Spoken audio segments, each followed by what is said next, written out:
அதிமுகவை யாராலும் விழுங்க முடியாது என முதலமைச்சர் மு.க.ஸ்டாலினுக்கு அதிமுக பொதுச் செயலாளர் எடப்பாடி பழனிசாமி பதிலடி கொடுத்துள்ளார். மக்களை காப்போம், தமிழகத்தின் மீட்போம் என்ற தலைப்பில் ஈரோடு மாவட்டம் பெருந்துறையில் எடப்பாடி பழனிசாமி பிரச்சாரம் செய்தார்.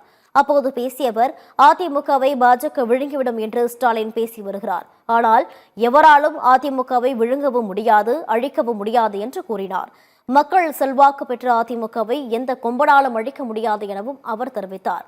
எம்ஜிஆரை அழிக்க நினைத்த தீய சக்தியான திமுகவில் ஓ பன்னீர்செல்வம் அடைக்கலம் புகுந்துள்ளார் என்று விமர்சித்த எடப்பாடி பழனிசாமி, ஆமை புகுந்த வீடு போல ஓபிஎஸ் புகுந்த கட்சி முடிந்துவிடும் என்றார்.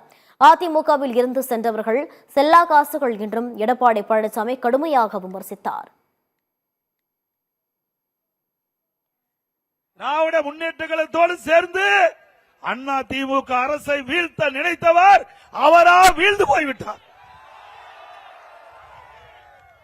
கேடு நினைப்பவன் கெட்டு போவான், உப்பை தின்றவன் தண்ணி குடித்தே ஆக வேண்டும். அதே போல இந்த இயக்கத்திற்கு துரோகம் விளைவித்தார். அதனால அவர் வெளியேறி இருக்கிறார். அண்ணா திமுக இயக்கத்திற்கு யாரெல்லாம் துரோகம் செய்ய நினைத்தார்களோ அவர்களை எல்லாம் நம்முடைய பொன்மனச்சம்பல் புரட்சி தலைவர் எம்ஜிஆர், இதயம் புரட்சி தலைவி அம்மா ஆன்மா விரட்டி அடிக்கப்பட்டு விட்டது.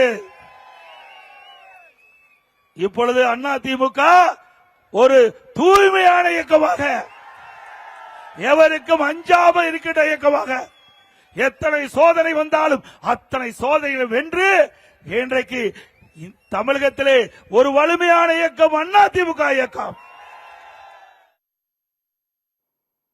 பவானி சட்டமன்ற தொகுதிக்குட்பட்ட வரணபுரத்தில் தொண்டர்கள் மத்தியில் பேசிய எடப்பாடி பழனிசாமி, திமுக ஆட்சியில் 1,36,000 கோடி ரூபாய் கூடுதல் வருமானம் வருகிறது. 5 லட்சம் கோடி கடன் வாங்கினீர்கள். இந்த பணத்தை எல்லாம் திமுகவினர் கொள்ளையடித்து விட்டனர் என்று குற்றம் சாட்டினார்.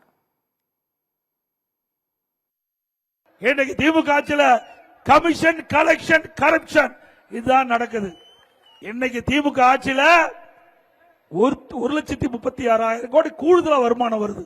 கூடுதலா வருமானம் திமுக ஆட்சியில் வருது. 5 லட்சம் கோடி கடன் வாங்கியிருக்கிறீங்க. 5 லட்சம் கோடி கடன் வாங்கியிருக்கிறீங்க. இந்த கடன் வாங்கின பணம் எல்லாம் எங்க போச்சு? திமுக காரன் கொள்ளையடிச்சிட்டான். பெரிய திட்டத்தை நிறைவேற்றினாங்களா? இல்லையே. நிறைவேற்றினாங்களா?